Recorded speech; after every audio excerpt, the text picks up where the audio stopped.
Thank you for taking a look at this my 2012 Independent Fabrications Tide Deluxe. I built this bike in 2012 and it has been an awesome bike. It's been the longest I've ever owned a mountain bike. I absolutely love it.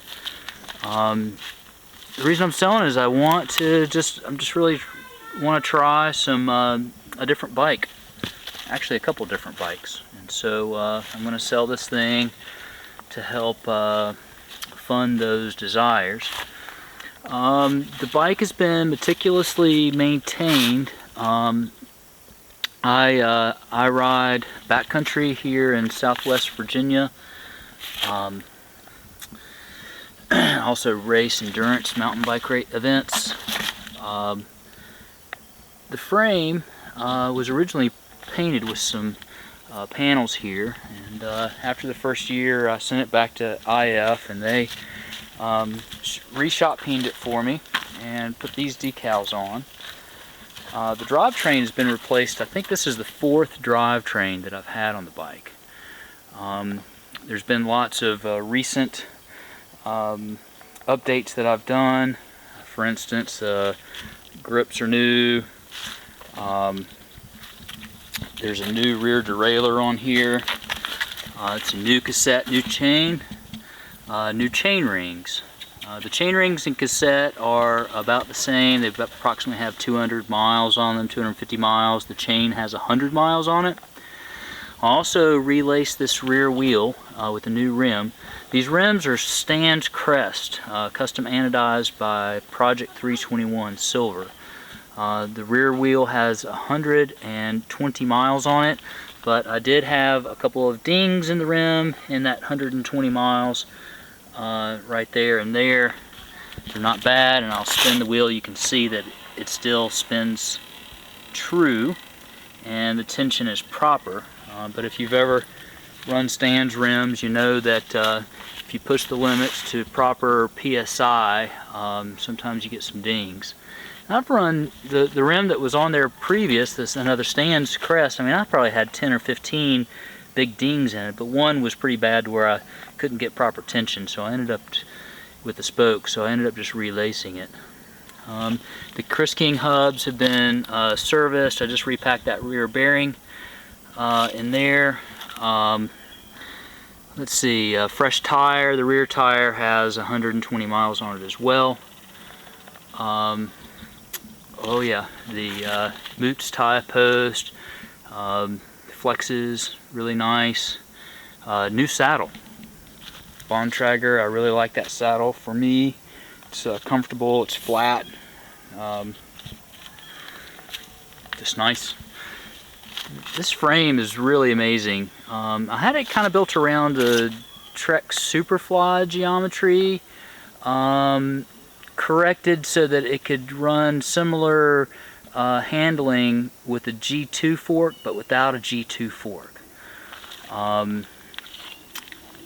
The other thing that's cool about this frame, besides just the titanium riding so freaking good, is the seat tube here is really thin titanium, but there's a carbon tube inside of there. I don't know if you can kind of see the carbon right here. So the advantage of that is, one, you can get a lot lighter seat tube and stiffer seat tube, but also it's a dry fit, so you don't have to grease your seat post. And the carbon, does another, handles a different frequency of vibration dampening, so that's cool. The wheels are super light. I think they're under 1,500 grams. And I weighed the bike after I first built it up. It weighed just under 23 pounds with 2.25 Racing Ralphs on it. I think it was 22.7, 22.8, something like that. It's got the XTR brakes, XT rotors. Oh, this crank is awesome. Let's talk about that. This is an expensive crank. Rotor, very stiff. It's the 30mm axle. You can see it's a press fit 30 with the Chris King press fit bottom bracket. I am a fan of the triple. This is a 23, 33, 44 rotor rings. And you know, around here it gets pretty steep, and if you're riding all day, I just like to have that super grande gear. You've got a 2336 for your easiest and a 4411 for your hardest, which is great when you're cranking out those fire roads or even some of the descents. I just like to have an overgear. But this this is a replaceable spider, so you could run a 2x, you could run a 1x if you wanted to, and still use these cranks. All you have to do is buy the spider and the appropriate chain rings.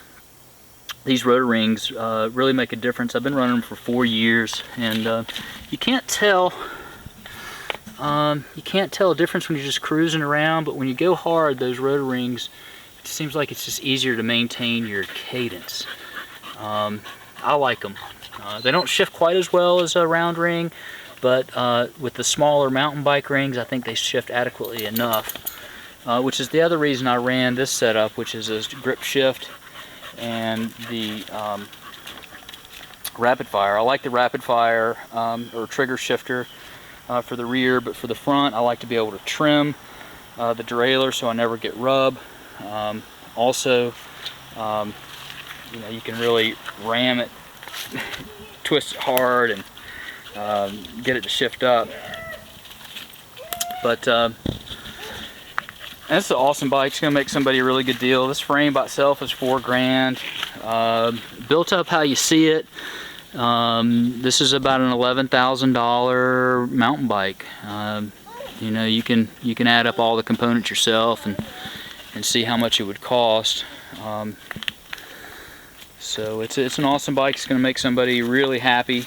I'm in Roanoke, Virginia, so if you want to come by and see it, you can even arrange a ride if you wanted to. The size is like a 20. I'll post when on the ad. This should be a geometry chart, but I'm 5'11", but I've got real long legs. Somebody like 6'1". But basically, if you're 6 foot tall, up to say 6'3", I think you'd fit fine on this bike. So yeah, message me if you got any questions. Thank you for looking.